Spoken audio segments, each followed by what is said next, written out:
Hi, everyone. Welcome to yet another episode of the All Dolphins podcast on YouTube, the Miami Dolphins Insider, wherever you get your podcast. Today is training camp day 3, practice 3, however you want to say it, Omar. And you are looking mighty blue.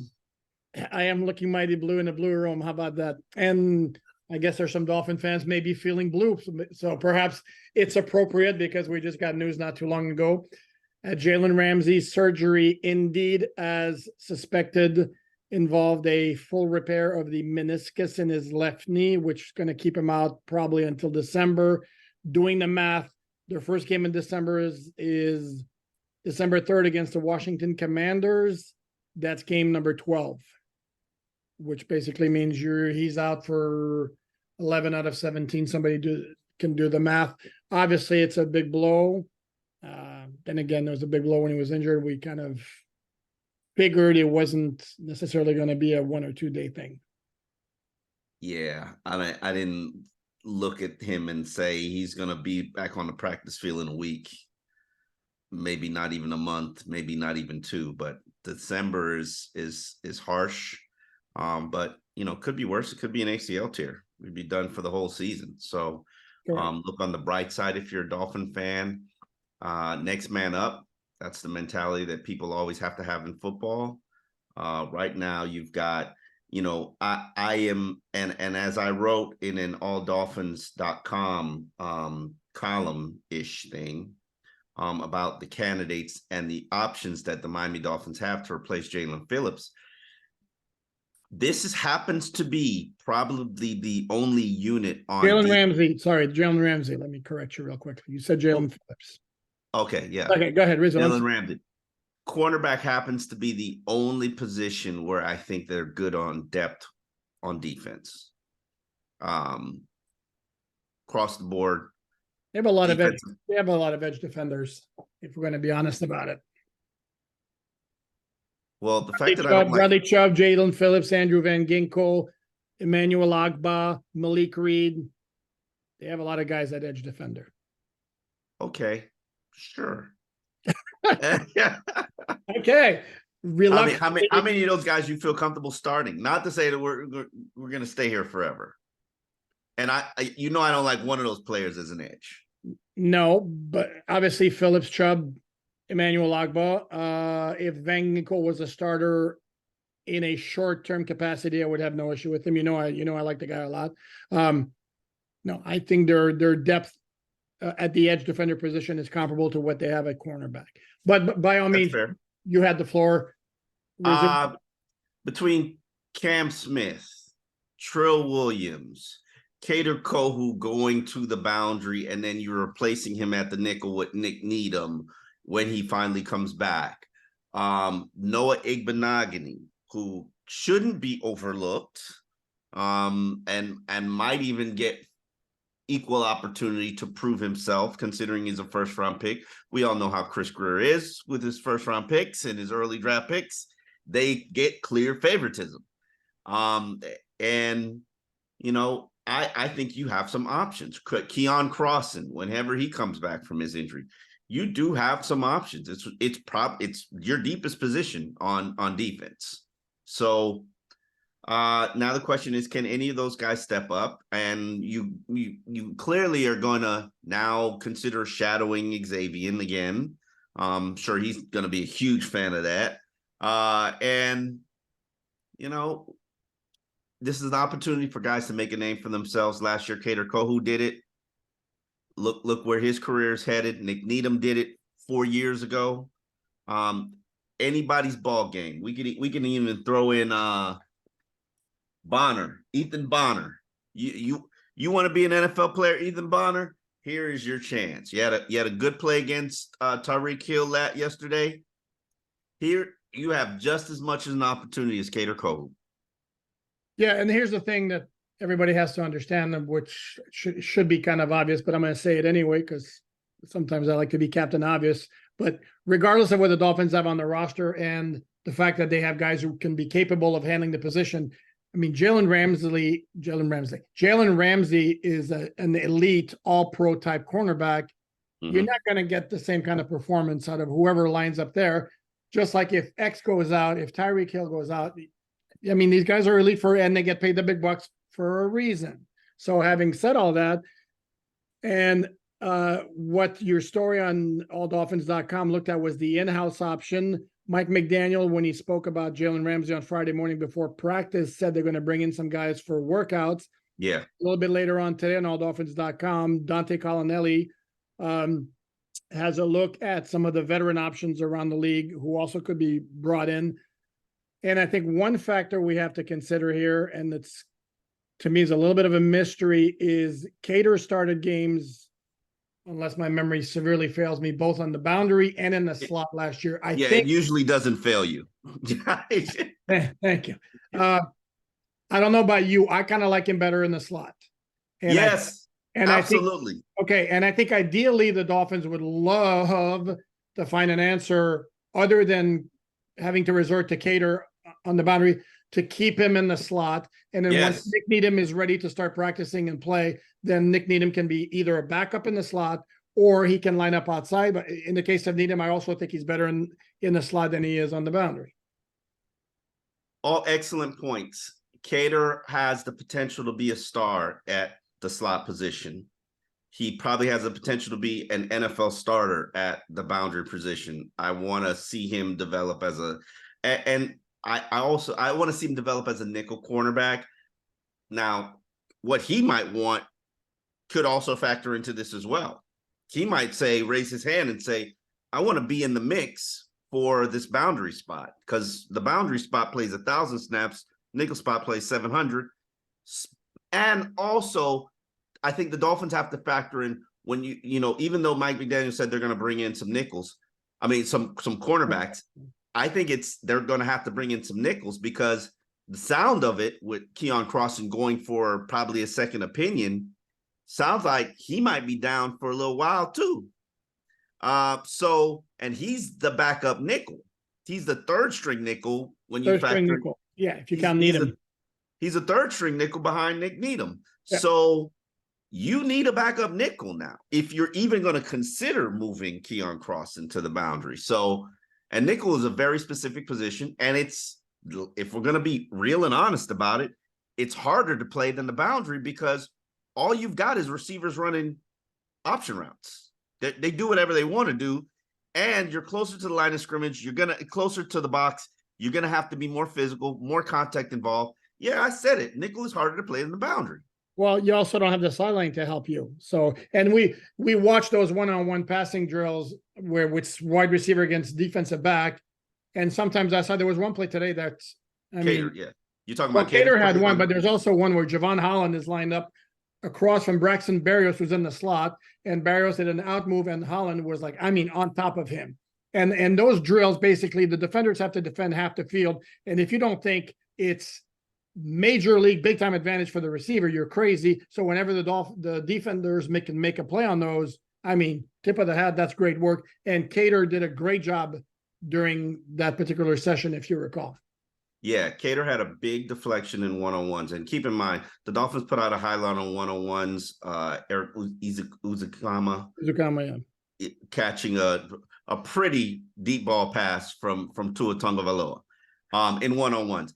And let me preface this by saying, I don't care about one-on-one passes unless the defender wins, because it's a drill that is strategically set up for the defender to take an L 80% of the time. Mm-hmm.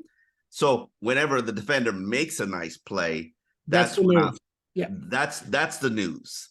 Or when a receiver drops a play. It's just like we talked about this earlier on the podcast, red zone plays. Yeah, you're going to get 7 touchdown day. Mm-hmm. Like it's what happens. A one-on-one, a receiver, all he's doing is just running to where the cornerback isn't going. Correct. Like it's and then the quarterback's job is to find him. So Cater made probably the play of practice during one-on-ones, a deep ball. He was clearly beaten by Waddle, recovered, knocked it out in the end zone. Yep. PBU. Correct. Saving a touchdown. And but that was one of the few highlights for the defense. I kid. It was holy moly. I don't recall a practice where the defense completely, I mean, I'm trying to find the right words and say it nicely. I mean, slapped around the offense like nobody's business. Pimp slapped. That's the I right mean, word. holy moly. So the way It was an exhibition of sheer dominance. And then the smack talking at the end of it.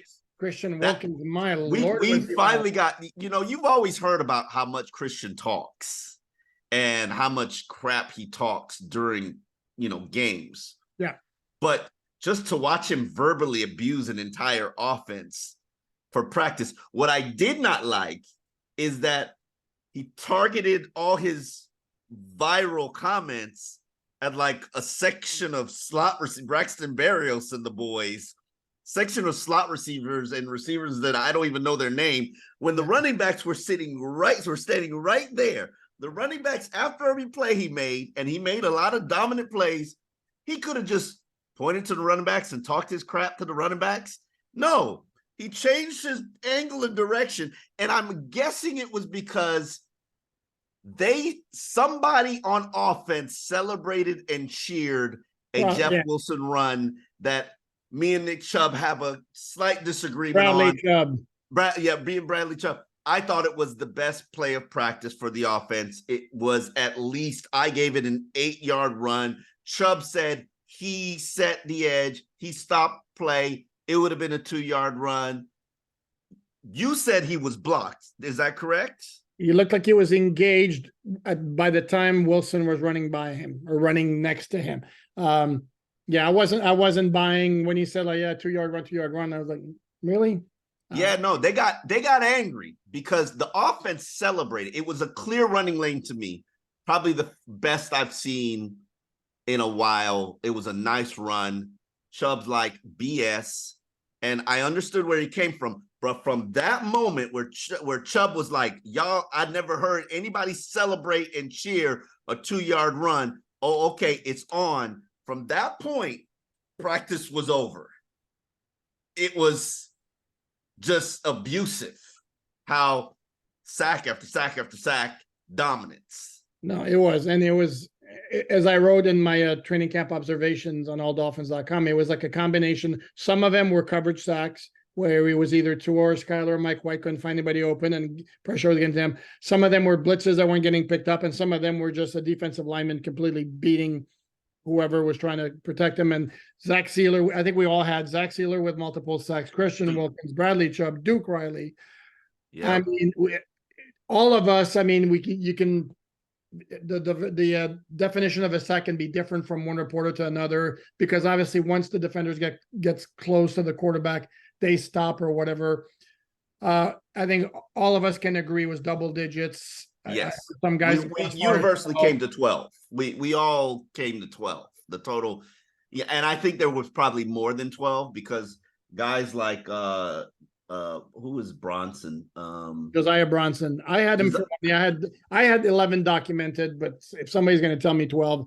Yeah, you have Christian Wilkins at 2, and you have Riley at 2, and I have him at 3. Correct. But I also don't share sacks during practice. Oh, I do. I had one where there was one play where it's literally Christian Wilkins and Zach Sealer both came in like this, and like both basically met at the quarterback. And in a game, who would have brought him down? I don't know. Maybe somebody would have gotten him quicker, but I give it to the guy who gets there first. So I'm not going to share. I'm not going to share a sack in a would-be sack in a practice. That's because you're a selfish person, Omar. See, I like to share. Go ahead. Also, if I feel like the pass play could potentially be a Dolphins highlight play, and you know how that works, then and not counted as a sack. If it's in the gray area, I'm not going to give it a sack, because then when fans look at the highlight that the Dolphins clip up as part of the marketing and put that out there, they're like, "Oh, you didn't mention this play, this wonderful throw by Tua or Skyler or whatever." So if it's even close, I'm gonna say, and the ball is caught. Now, if the ball isn't caught, it hits in the sack category. But